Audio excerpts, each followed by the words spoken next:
name is Jermaine Kripe. I'm a member of your Lifespan Ministry team. I'm your Lifespan coordinator. We are doing a different kind of worship service this morning. So even though I am here as a part of the staff team, there is somebody else that's going to be coming up and doing our welcome. So the person who has that choice, please join us at the mic.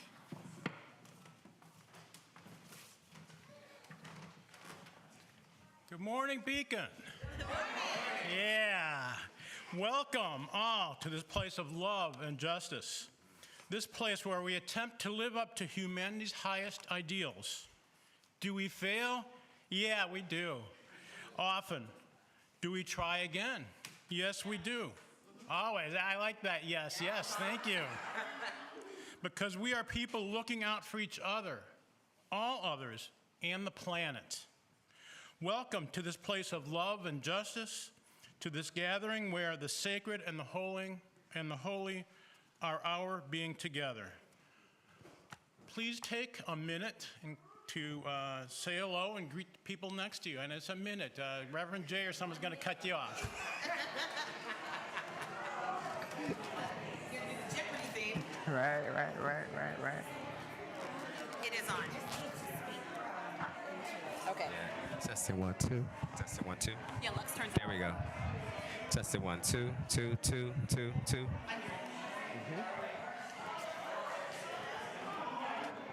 want to test me? Okay, so that's the. You got me here? Okay.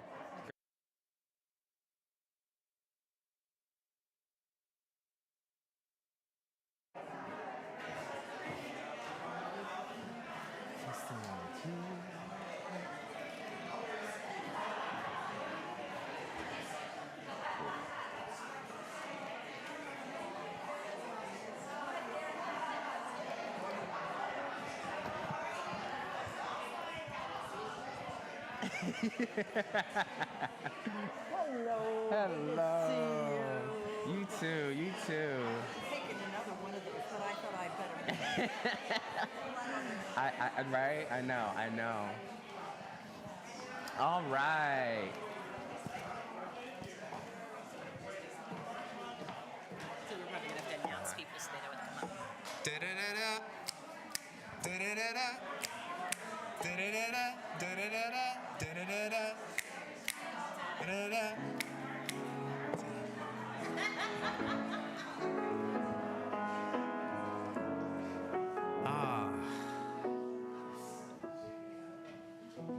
I know it is time for us to really start this beautiful order of service. And there is no way to start this order of service without the words and the power of our chalice lighting. If you have a black envelope, and if you also have, you know who you are to light the flame, and you know who you are who's speaking about the flame.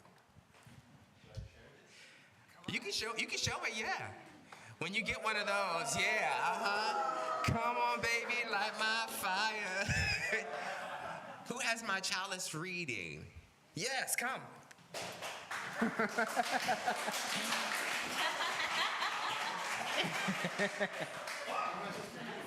Open it up and read it.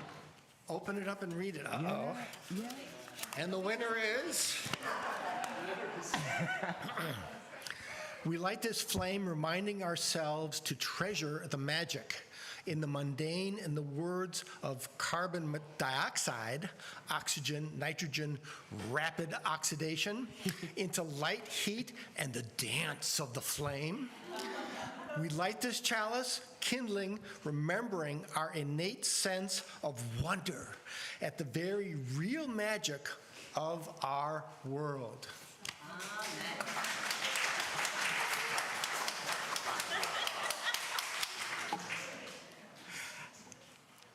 So I'm going to turn it over to our wonderful artist today. I'm so grateful to be joined by Vicky, of course. Let's give them a hand clap. And Jackie Jones. Come on, y'all better celebrate. Thank you. All right, thank you so much. Happy Sunday. Glad to be here with you today. So we're going to stand as you are able, and we're going to do hymn 1014, hymn 1014. And just a note that shortly after publication, the composer changed the lyric from, it was standing on the side of love. I think you see that in the publication. But we're going to say answering the call of love, okay? So that's what we'll be singing instead of standing on the side of love. All right, ready to sing?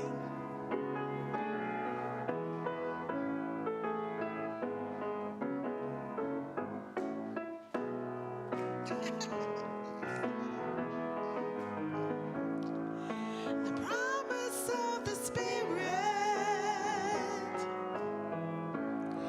faith, hope, and love abide, and so every soul is blessed and made whole. The truth in our hearts is our guide.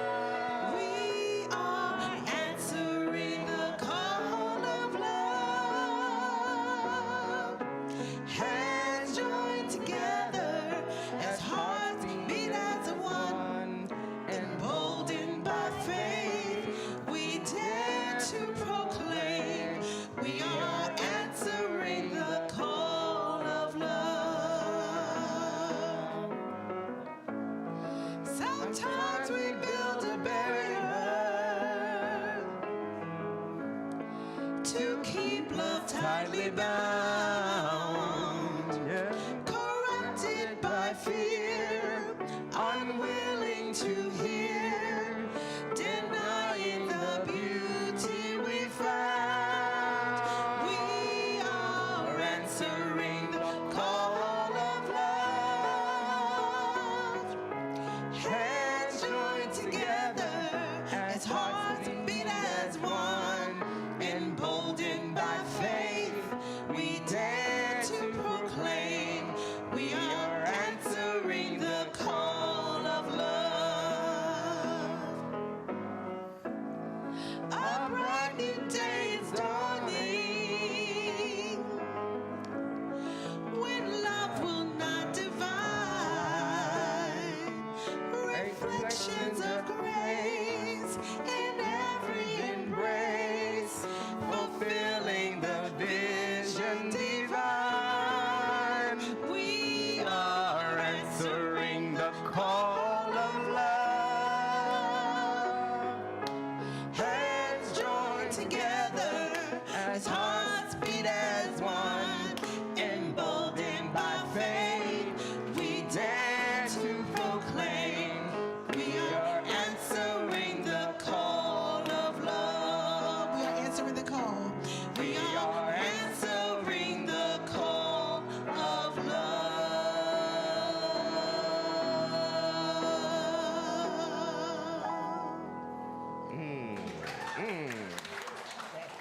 Come on, we are answering the call of love. We are answering the call of love. Well, I have a call for the reading. If you have that wonderful envelope for the reading, please join me up here. I know somebody had to snatch it up. There was nothing on the table. Did somebody not pick up the reading? The card that said reading? All right. All right. Look, at least y'all know at least I'm prepared. On my end,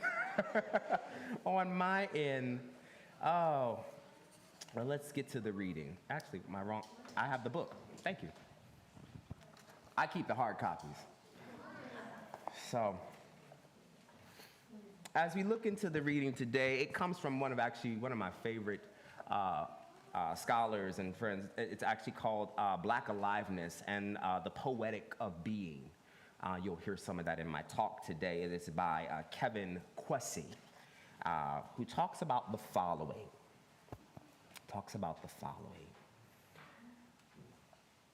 He says this: in a world filled with relations can be unsettling. rather than sometimes comforting. Oftentimes, it is because our identity is hard to be invited in to a becoming world, into a becoming world. As we see, this world is met with areas of racism and sexism, and sometimes, furthermore, economic disenfranchisement. It is essential to figure out what is your being in a language, in a community of belonging. How does one maintain their oneness as an act of being right? We need both. We need the world that is making us into a oneness, as well as we need a world that allows for us to become as one. Thank you.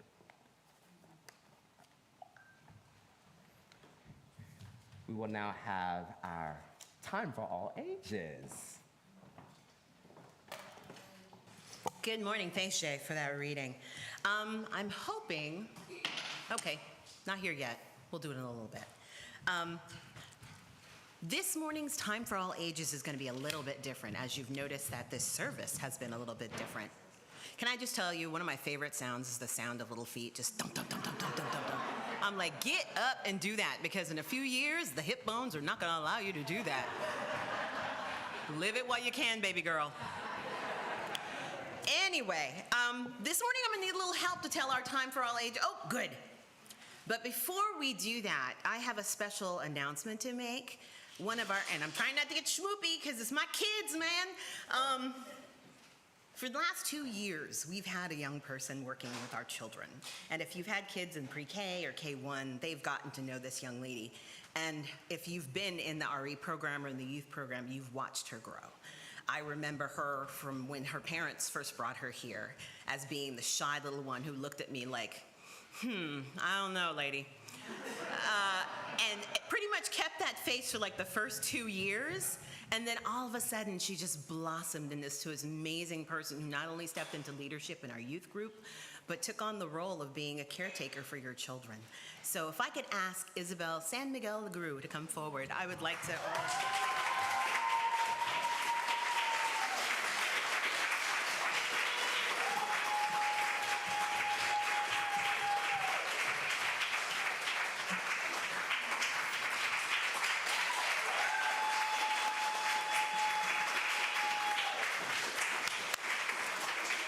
She's off to college and is going to change the world where she's at. One bowl of ramen at a time.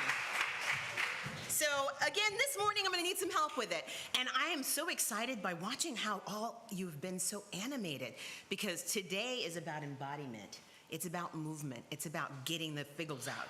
And even as adults, we have a need to do that. So our story this morning is about a little bear named Barnaby.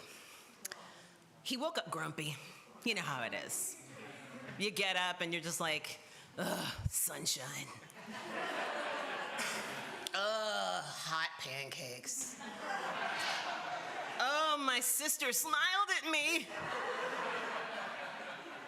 And his mother noticed his mood and suggested, hey, Barnaby, you know what? Sometimes moving our bodies will help us get our emotions out, because our feelings sometimes are too big to just do with words. It's not easy to hold them in all the time.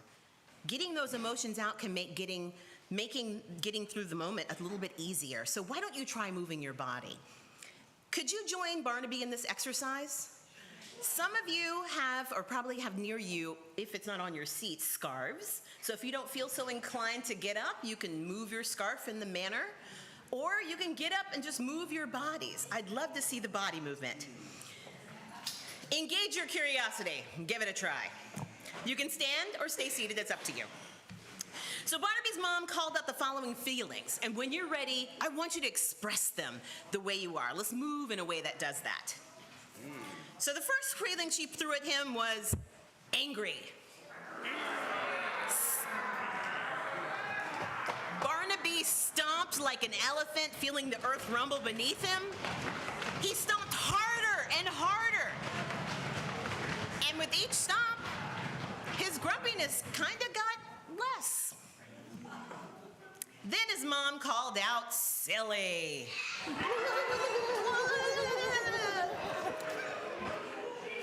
I can't make that noise anymore. Barnaby wiggled and squiggled and making funny faces as he moved, and he giggled a little because his giggles feel good, though. The next feeling, scared.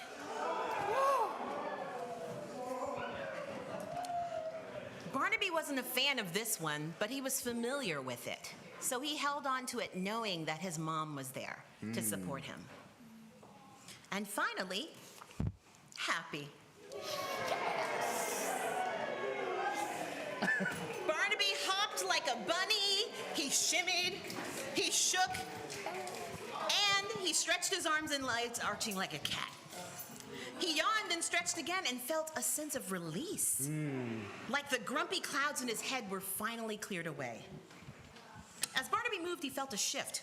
The wiggling, stomping, and stretching made him feel silly, and then happy. And then finally, a whole stinking lot better. He wasn't so grumpy anymore.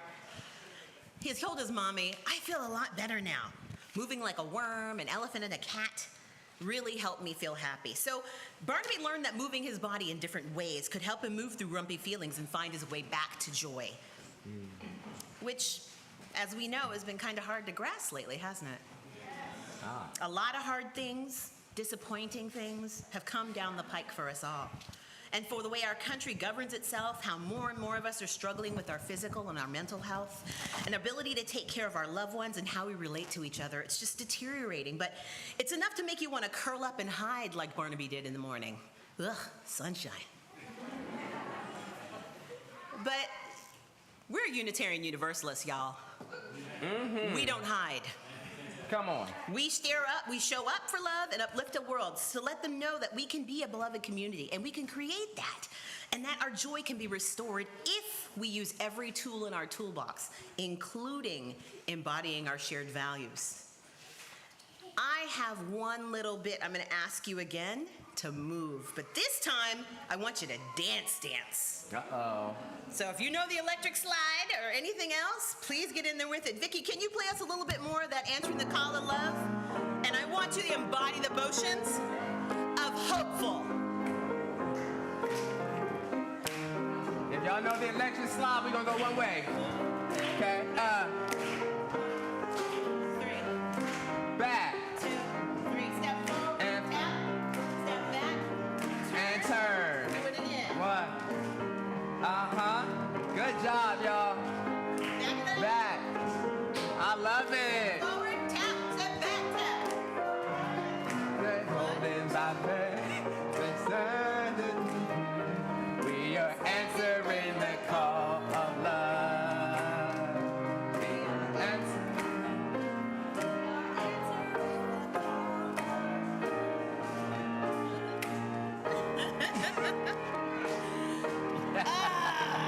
Thank you so much. Thank you, Vicki. So, Beacon, how do you feel? A little lighter? I hope so.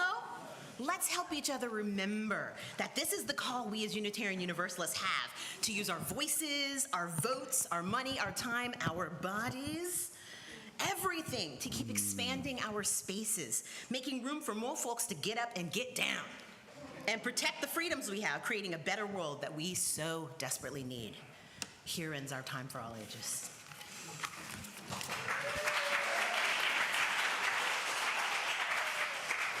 And now we will have a wonderful selection by our wonderful musicians.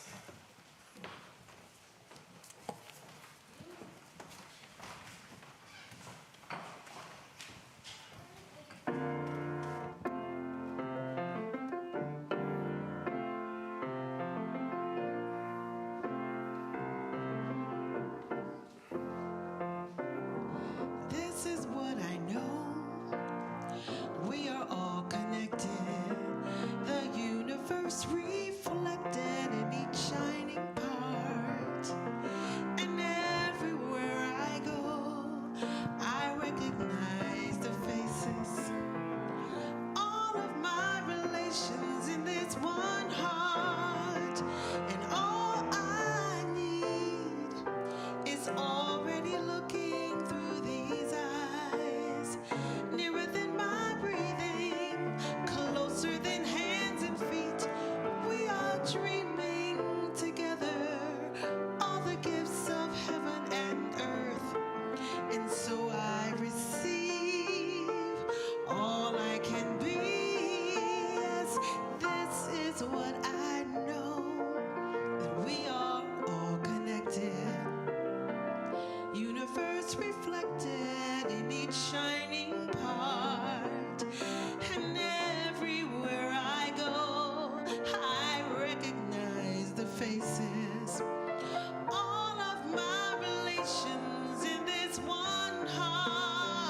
with such appreciation. With sheer exhilaration now, I set it free, and so it is, and so be it. When I sing it, I can see it. I welcome us in, and now we begin. Oh, yeah, yes, yes. This is what I know,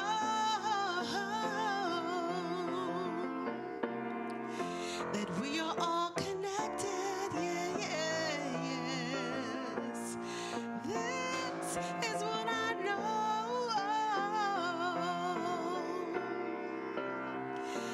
yes, this is what I know, that we are all connected.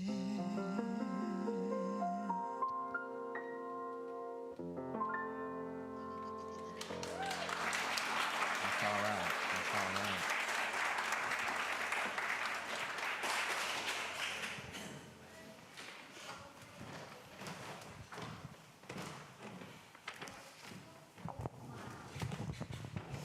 Good morning. My name is Kathy Menendez, she, her. And for visual cues, I'm a shortish, blondish, mature white woman wearing blue-green and a burgundy scarf, which indicates that I'm a member of the chaplain team here at Beacon. As chaplains, we extend the spiritual care of our community by offering intentional compassion through presence and listening in a one-to-one confidential setting. And if you'd like to meet with a chaplain, just contact me or a member of the ministry team. Chaplains also facilitate the weekly ritual of community candle lighting. And together we light candles of joy, sorrows, and gratitude. This morning, we light a candle of sorrow for the relentless suffering in Gaza and the Ukraine. A candle of concern for those impacted by the new wildfires in California. We light a candle for Jun Jin, a relative of Maureen Irwin, and all like him and their families. Jun was picked up Friday by ICE and will be or has been already deported from our country this weekend out of a private facility hundreds of miles away without being able to say goodbye to his wife and his son, who are both citizens. Jun has worked in construction and has been in our country without incident for the last 15 years. We light a candle of healing for anyone in our community who's facing an illness, surgery, or a health challenge, and I know a few. Please let us know how we can help you. And a candle of gratitude for the slower pace of summer, with time for family visits and vacations, for reading that book, or for going for ice cream with the kids, and for a mild evening sitting around the table with good friends amid the rhythm of crickets and cicadas. For this and for so much more, we invite you to come forward now to light a candle here in our sanctuary, at home, or wherever you may be.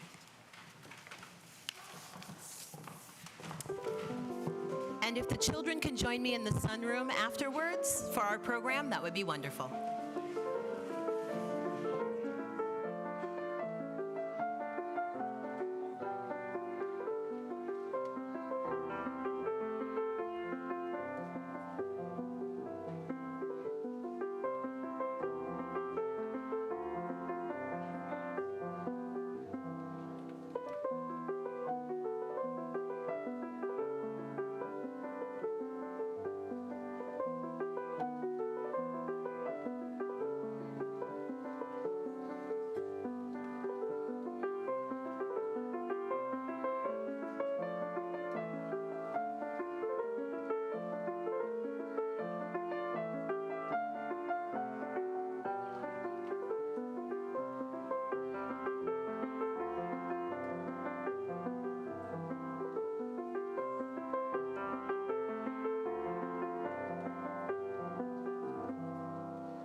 In this portion of the service, we have now the announcements and the testimony.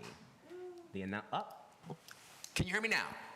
There we go. Sorry, I was like, one of these, it's always, I like my Madonna mic every once in a while.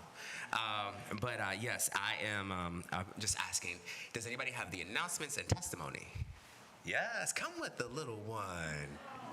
Oh, we get graced with baby magic. Come on, baby magic.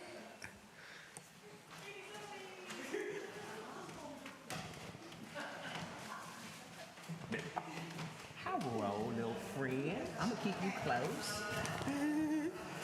Hi, I'm Suzanne, and this is baby Zoe. Did you know that after each service, we welcome all beloveds to practice living our values and our mission our mission is to be radically inclusive religious community that feeds the human spirit and heals the world. By hosting our Beacon Cafe, please join us in Fellowship Hall following the service to nourish your bellies and spirits. Please see our congregational coordinator, Dana Moore, if you'd like to volunteer and host a Beacon Cafe with fellow members and friends. All are welcome. Join us for Connecting at Beacon in the library at 11:30. If you are new, visiting, or just wanting to learn more about how you can be connected at Beacon, grab something yummy from the Beacon Cafe, then join us in the library on the second floor at 11:30. The library is accessible by stair or elevator. And for a testimony today, in your experience at Beacon, how has Beacon supported you in feeling seen or heard? This is a great question.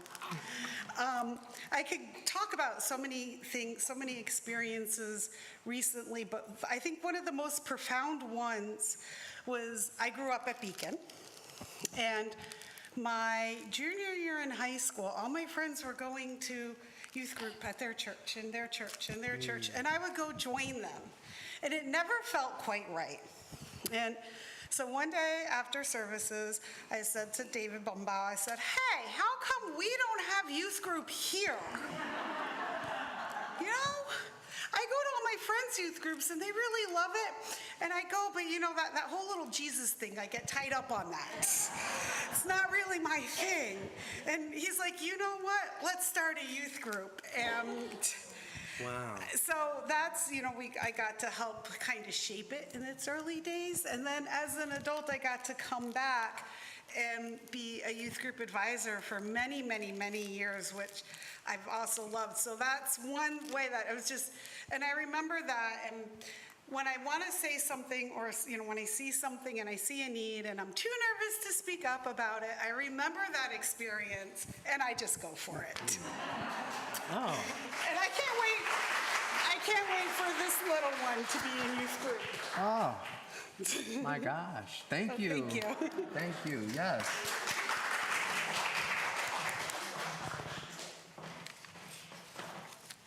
I will say, having these moments where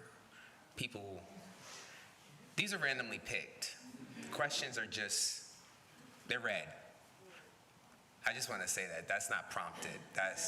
So when I was listening thank you for that. There's just some things that just are very real in the moment. And I hope that you can embrace those moments of feeling that people really have deep connective tissue to our community. And thank you, because as a result, I get to be now the director of Lifespan for that very reason. Extra work. But I would like to turn this portion over now to Jackie and Vicky so that we can go ahead and have our offertory. Your offer will be so greatly received.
things will get brighter.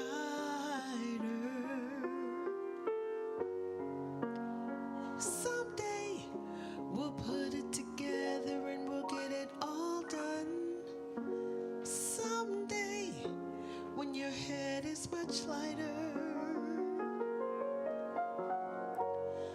Someday we'll walk in the rays of a beautiful sun. Someday when the world is much brighter.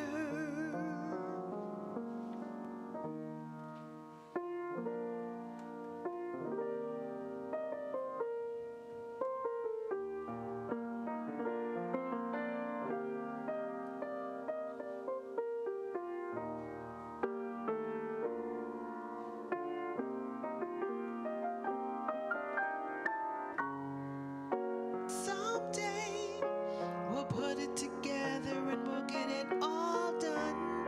Someday when your head is much lighter. Someday we'll walk in the rays of a beautiful sun. Someday when the world is much brighter. Someday.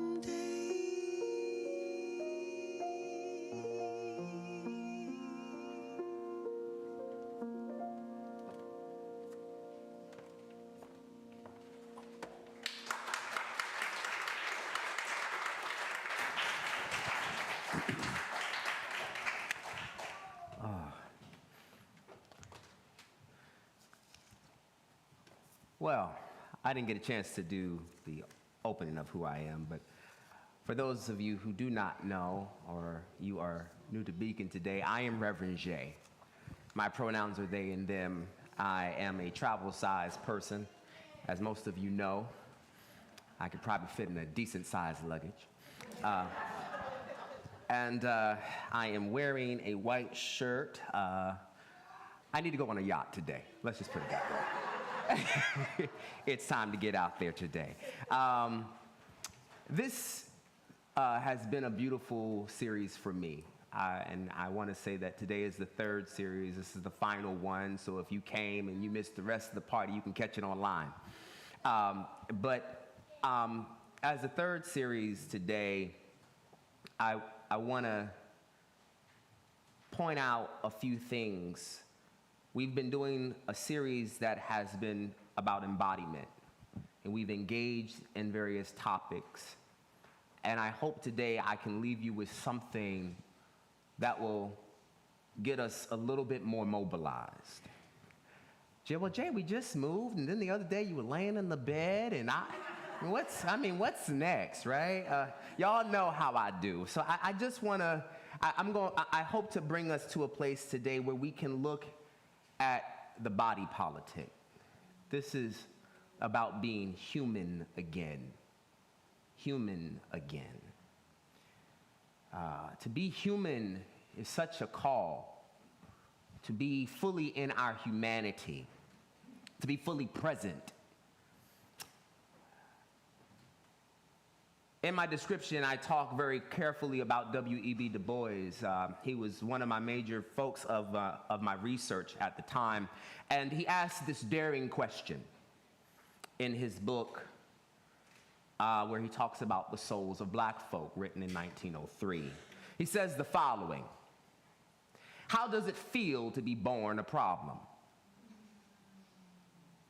How does it feel to be born a problem? Oftentimes, our existence and our being can be problematic, from what DuBois is offering us. And in a white-dominated society that DuBois formulated this question, it was deeply appropriate. We engage this question today, even then, with a quest of equity within the United States context. Of course, when DuBois wrote this in 1903, we see that DuBois is situated in a dialogue around racial injustice because we are now living in a particular time with DuBois in the Jim Crow era, in American Reconstruction. I want to place us somewhere very particularly, but I want to name, there is something very important to know about W.E.B. DuBois. Du Bois was a part of the black social elite. He was in the height of the Gilded Era. Some also called it the Black Victorian period.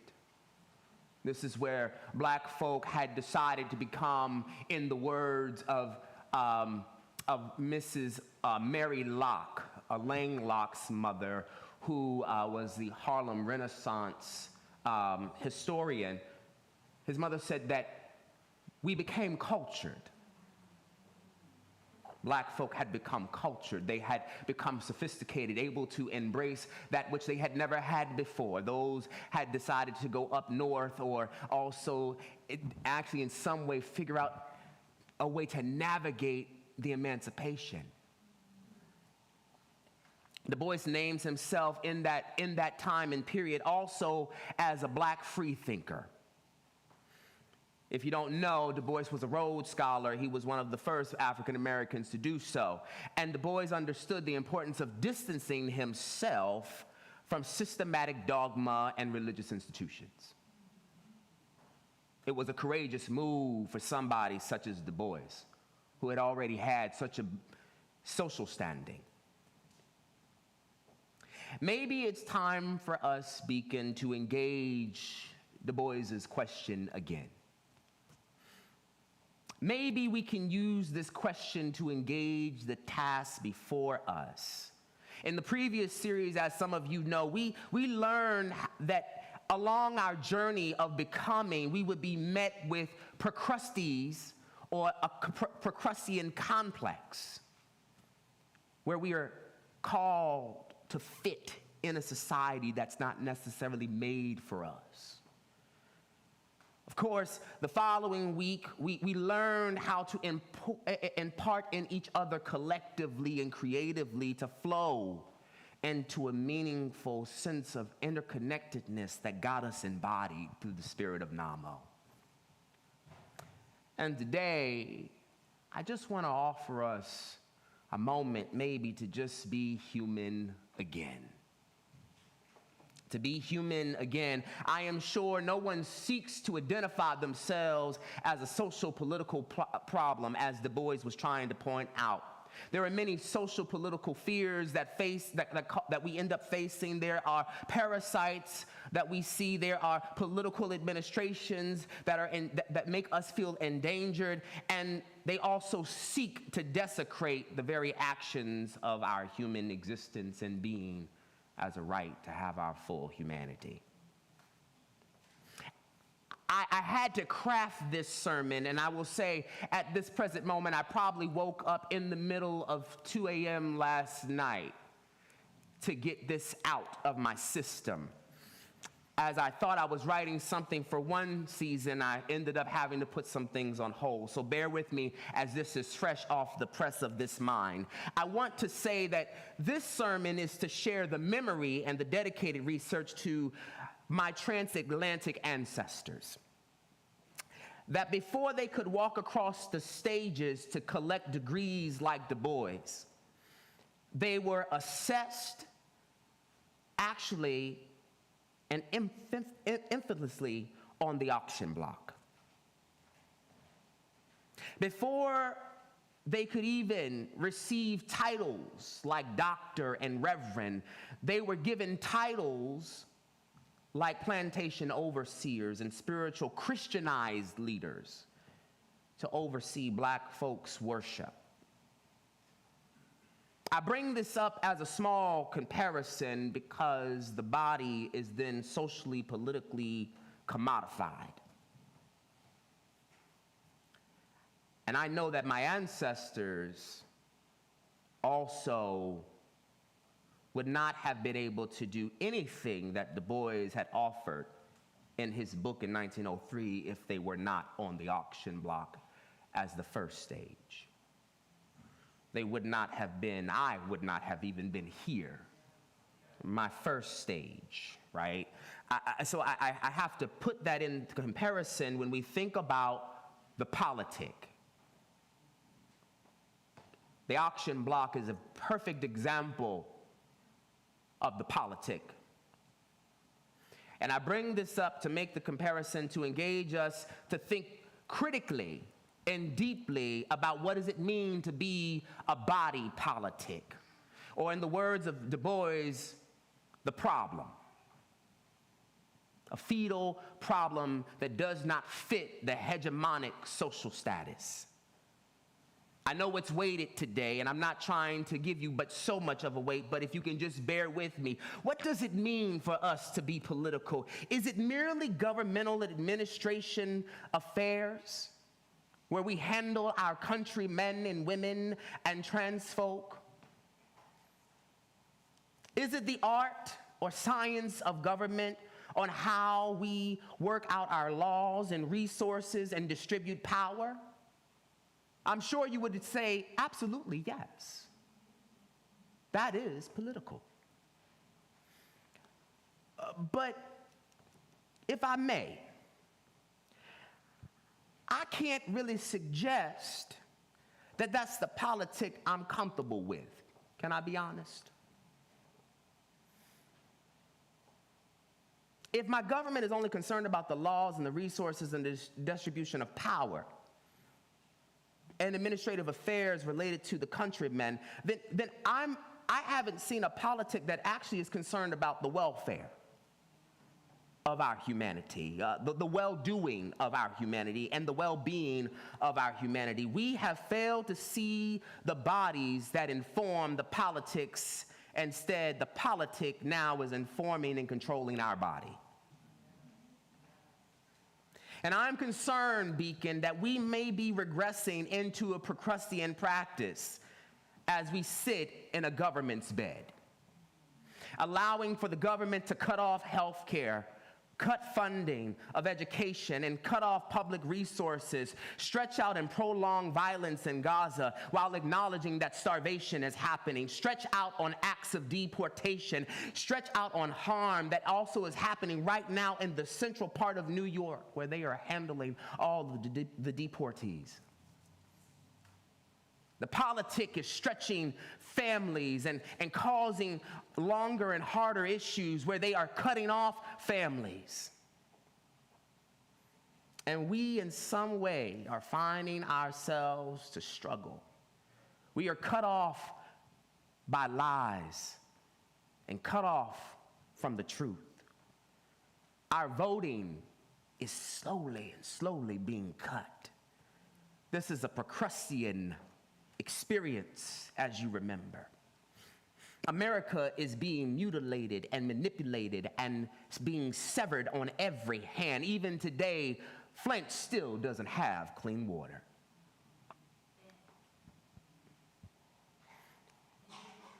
It's real, Beacon. And there are now white nationalists who have decided, white American nationalists, I can't even call them Christian. I don't know what that is, but I can say these white nationalists have made homage and pilgrimage out to Harrison, Arkansas to rebuild a racial religious identity connected to the Ku Klux Klan. Cutting out major pieces of history, removing ideas and frameworks and things that have been in this country for years because they refuse to face themselves. Cutting LGBTQ folk out of the picture, cutting out the history of slavery, cutting out sex trafficking, cutting out and stretching the narrative about trans people to a place of so much violence that straight folk, gay folk, lesbians are cutting themselves off from trans folk altogether. We are in some deep, terrible times. But if I can shift it into gear, I'm reminded of the womanist theologian Dolores Williams, who echoes this theological matrix of domination. She uses the matrix of domination that comes from Patricia Hill Collins. This is prior to Crenshaw's work around intersectionality. But Dolores Williams points out the following. She says that we are experiencing a demonarchy. She uses a word called demonarchy, and she talks about its impact on black women particularly. But I want to bring it up today and uplift it again because I believe the same impact that she is talking is the same thing that we are seeing today. The demonarchy is a demonic government. I'm going to say that again. It's a demonic government. It's diabolical. That has been organized by imperial supremacist systems. It uses racism, violence, repression, violation, death as instruments of social control. So if you're feeling the things that you've been feeling in your body, don't be surprised. It's all about social control. We call it fascism. We have authoritarianism. We've got names for it, but I want to offer this as a definition, not as an act of government, but as we look at the characteristics of this government, that it is a demonarchy, that it is a demonic, diabolical government. See, the social control we are already seeing, we are already creating conspiracies around it a bit because it doesn't make sense. We've got progressive politicians and CEOs of healthcare companies and corporate investors and immigrants just disappearing, dying, being killed or targeted right before our very eyes. And I hear us deep down on the inside, Beacon, that I just don't know what to do, Reverend Jay. I don't know. I'm scared for those that I love, and I'm scared for myself. I thought we were past all this mess. I was there when we signed that very moment into law.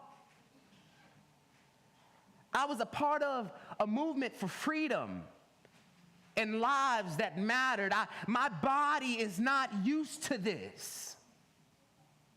If your body is saying to you, if your feelings are saying to you, I'm not used to this, that's okay. That's okay to know. That's okay to recognize. I feel like my democracy has failed me. I feel like Democrats are complicit. I feel like the justice that was supposed to flow like a mighty stream, in the words of Dr. King, have now turned into puddles of hope in my tears. I wonder if anybody has felt like that in their body. I'm curious because the thing here is that it's a reminder that your humanity is being attacked. It's a reminder that the very thing that makes you human is feeling hurt and harmed in some kind of way. You feel the hurt of those who are being deported every time you hear their name. Because there's an interconnected tissue that's, I feel the hurt of another. It's not just empathy. That's a deep relational fellowship connection.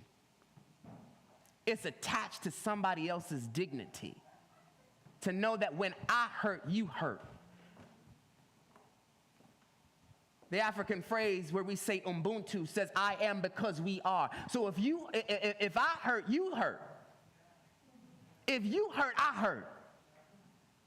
Right?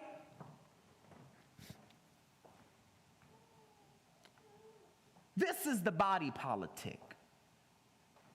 This is the body politic. Well, hold on. We just jumped into the politics, but I'm telling you, that is the body politic. It's being able to actually sit with the very things that are your moral compass. If your moral compass feels broken, that's where the body politic is. If it's challenged by anything, that does not reflect the dignity and humanity that you are, don't be surprised. That's the body politic. It's not about if you're a Democrat or a Republican or an anarchist. It's not if you're a social justice warrior. It's not the body is not choosing sides. I can guarantee you that. You might have the mind to do that, but the body is not doing that.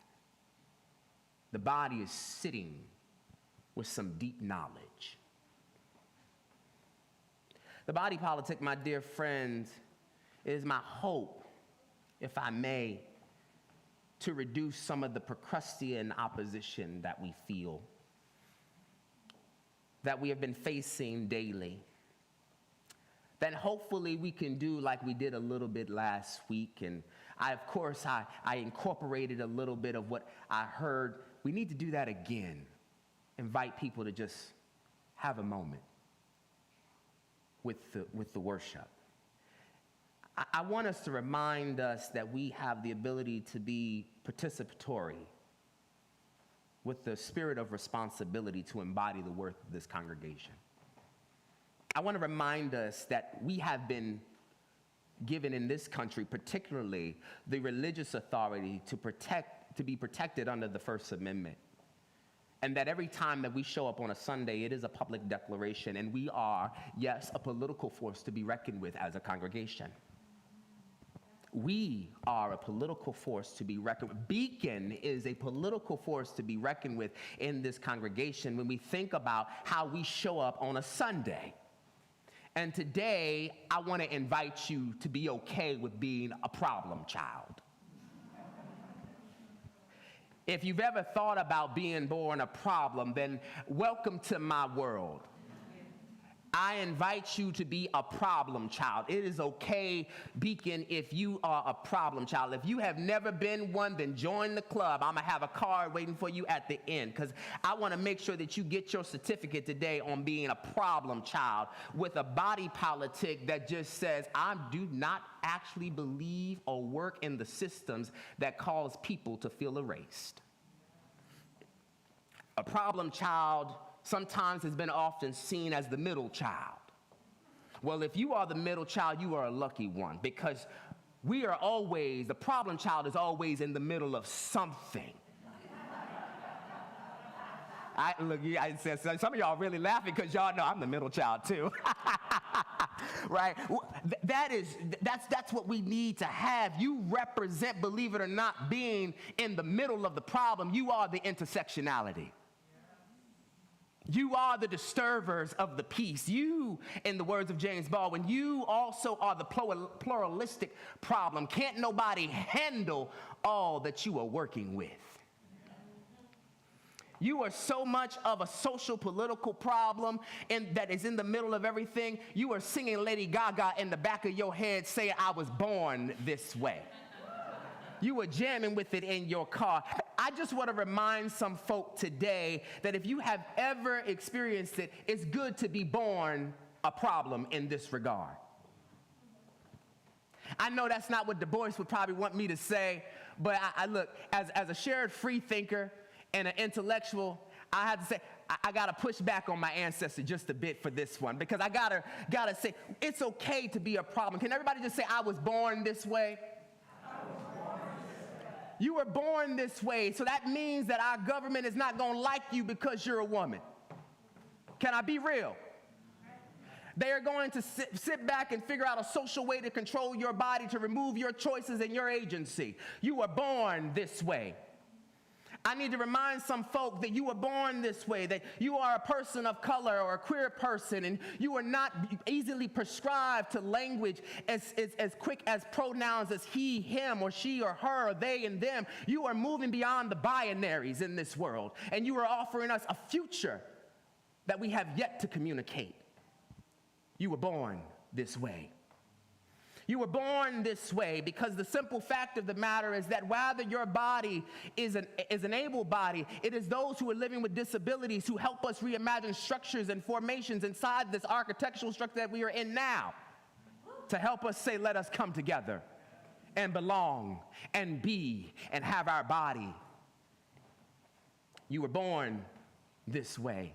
You were born to question social statuses and ask questions about power and put it into subjection and wonder why all the time. You are the curious one. You do not just sit and listen to religious dogma.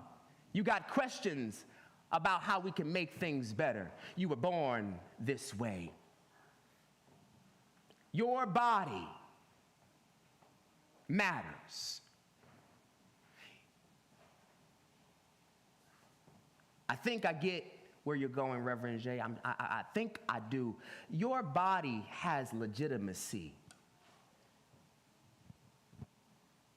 Your body has a story.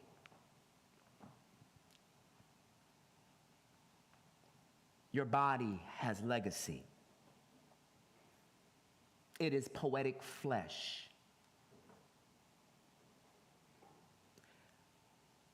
Your body inspires and promotes meaning and matter.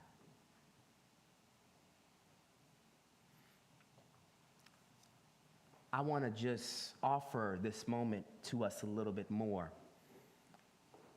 That what we have to sometimes do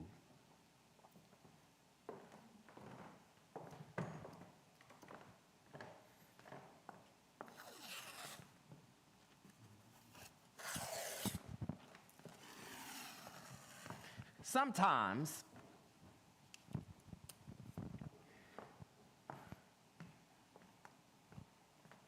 we have to put our bodies on the line. So when we do this work, we can see what it means for us. And thank you, Lux, for keeping up with me, because I know I'm a mover. I love our tech person, because I know he was not ready for that. Our bodies are on the line. I want to invite you for a few seconds to understand what it means to have your body on the line. We are so grateful to have people like Reverend Robin, whose body is always on the line. It is so good to have social justice workers that come in with her who put their bodies on the line. This line is important. Let this be a symbol of how many times you face these diabolical forces. Let this be a reminder of how many times you know you probably should pull out that camera and film to make sure that somebody doesn't get hurt. Can I be real with you? Let this be the line that I'm just going to step right here. And I'm going to hold this line. Because if I hold this line, my story becomes their story. If I hold this line, I will not be a bystander. I'm legitimate, I'm legal, I have a right to be here, and I will stand in the authority of knowing I have a right to be here. That messes with the very government that calls you a problem. Being disturbers of the peace, in the words of James Baldwin, when he actually says, the artist is a disturber of the peace. Y'all in trouble. Right? But as an artist, I can say it's easy for me to step on this line. It's easy for me to offer these creative modalities, but what I want to point out is that in creating these modalities, your body in that present moment becomes a ministry. I know that's tough to maybe sit with. You probably never thought about it like that. That's probably not language we're used to hearing in our setting. But your body, your humanity is a ministry. It means that you have the spiritual audacity and integrity to be fully present for anyone that that actually infringes on your faith. Woo. Check this. When you see injustice that infringes on your faith, you better be at this line. That's how this works. It works where you have to show up at the line and you don't even know when the line is going to be drawn.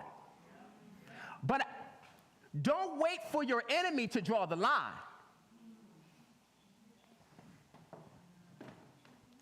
We wait for other folk to draw the line. Can I help somebody? It's okay for you to draw the line. It's okay for you to set the boundary. It's okay for you to set the standard. It's okay for you to point out when you see wrong. Because your body as a presence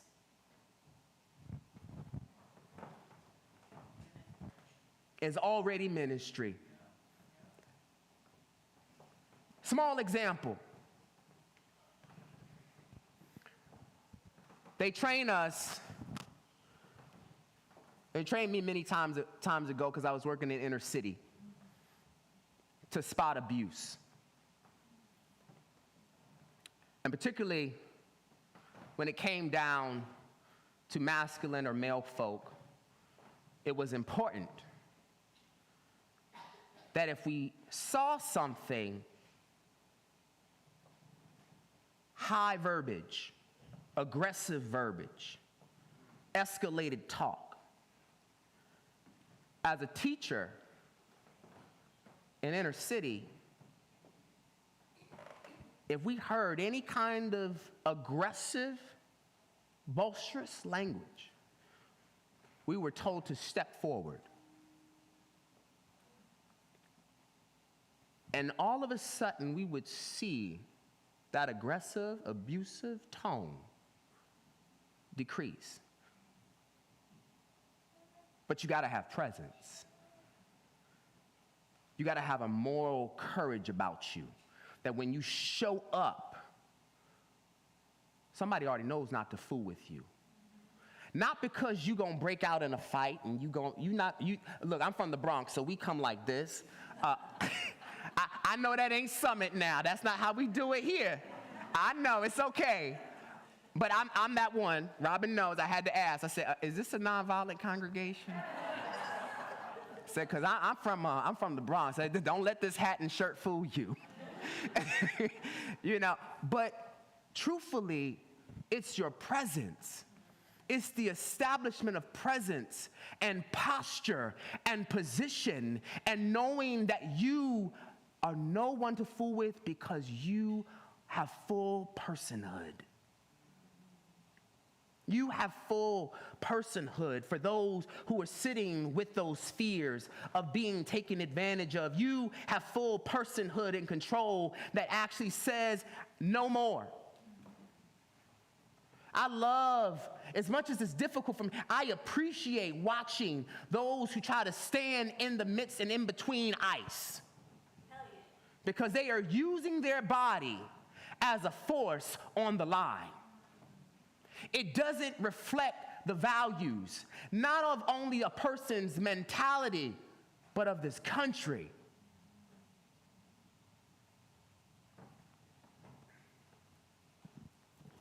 Everybody say, I was born this way.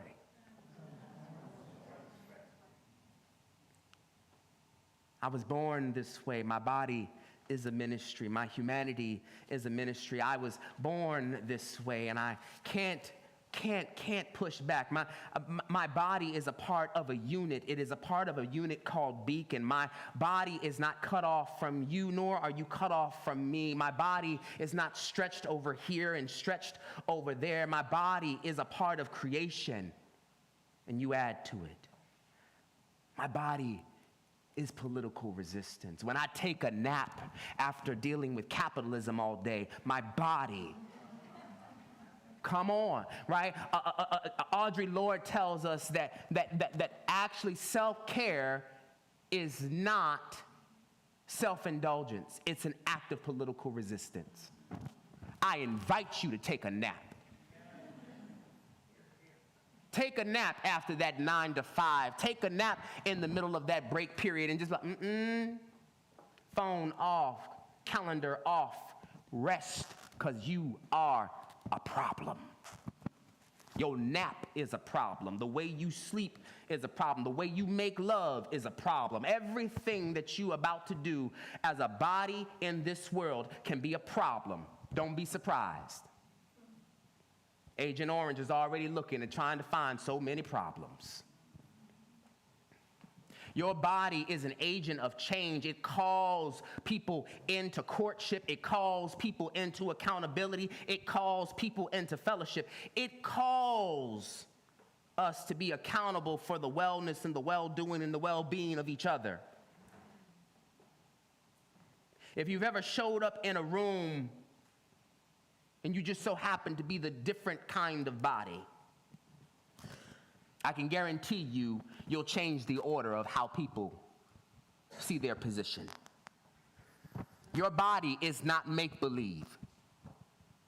This might help somebody. Your body is not make-believe. You are proof and evidence, and you help others believe. Your body is a spirit. Yes, even this human has said that. Your body is a spirit. Just by your presence alone, time and space is already commemorated.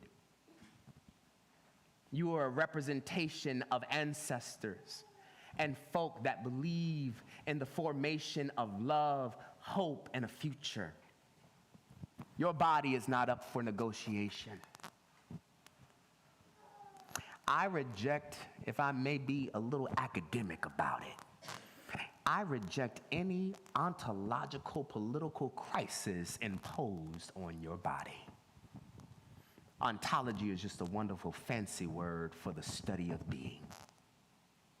That no one has any right to impose their political crisis onto you. Your body is also a hermeneutic. I know what is that now, Jay? You are a method of understanding.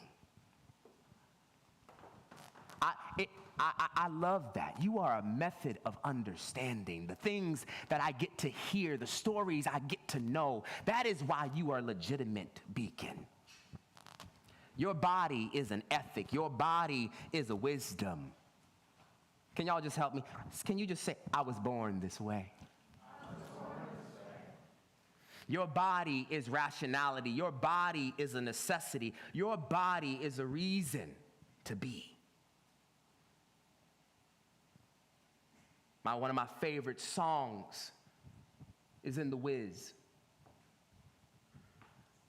Now, I know I've seen many different variations, but the W.E.B, if you've never seen it before, it is nothing more powerful than to watch Lena Horne show up in this sparkly gown.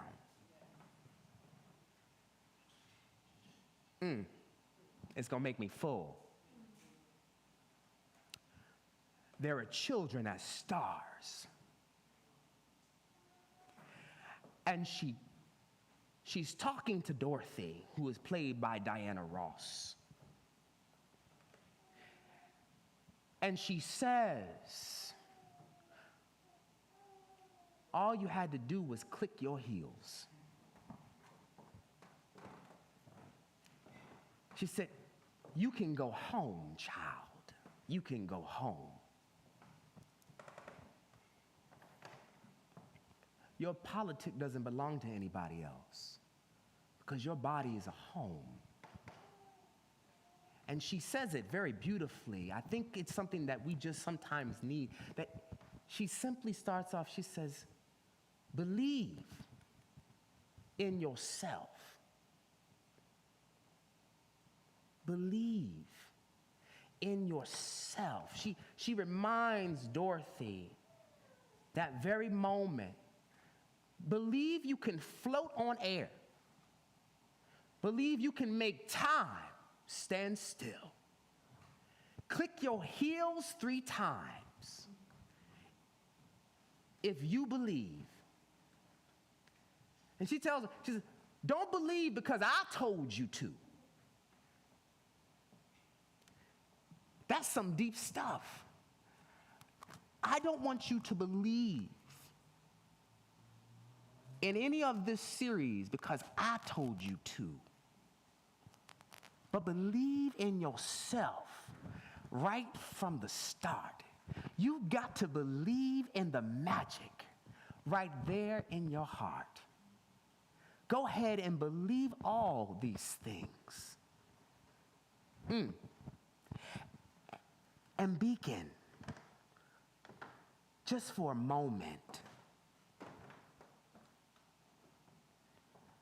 Beacon, my problem people. Beacon, what would it mean for you to be a body of the future that offered a moment for people to believe in themselves again? I invite you to ensure that you practice a body politic that does say that. Believe in yourself. And stand on that line with them. Greet them with the same magic that I remember seeing Lena Horne as Glinda. That was an astonishing moment. Leave somebody in wonder with your presence. Leave somebody in a moment where they actually cannot even take their eyes off of you. Allow for that to be the body that you need to have, the body politic you need to have, and a politic that doesn't seek to serve you at all. Thank you.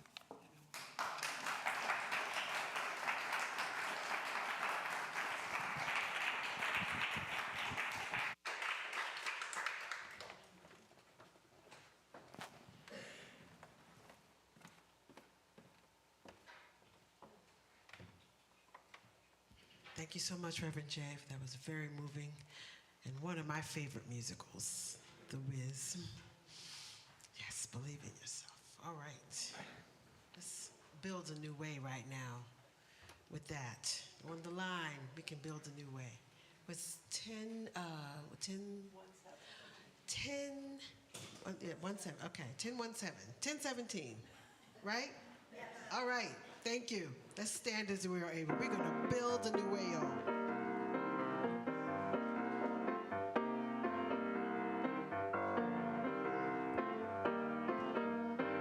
We are building a new way. We are building a new ways. We are building a new way, feeling stronger every day. We are building a new way, yes. We are working to be free. We are working to be free. We are working to be free. Hate and greed and jealousy. We are working to be free. We can feed every need. We can feed every need. We can feed every need. Start with love, that is the seed. We can feed every need. Peace and freedom is our cry. Peace and freedom is our cry. Peace and freedom is our cry. Peace and freedom is our cry. Without these, this world will die. Peace and freedom is our cry.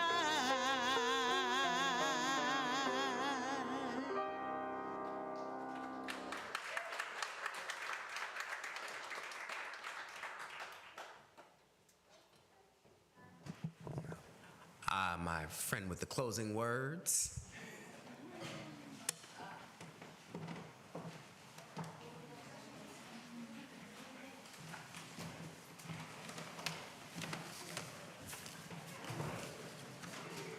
Grab somebody next to you. Grab somebody next to you. Be led by the real. May the real be your mantra. Love and an open mind your goal. Go, be led by the real. There's us, only us, and very little certain, save a few threads in the moral weave of our tapestries together. Go walk with the real. Flourish in self-found meaning, discovered in the heart's search for justice. May the real be your mantra, love and justice your goal. Go steadfast in the real.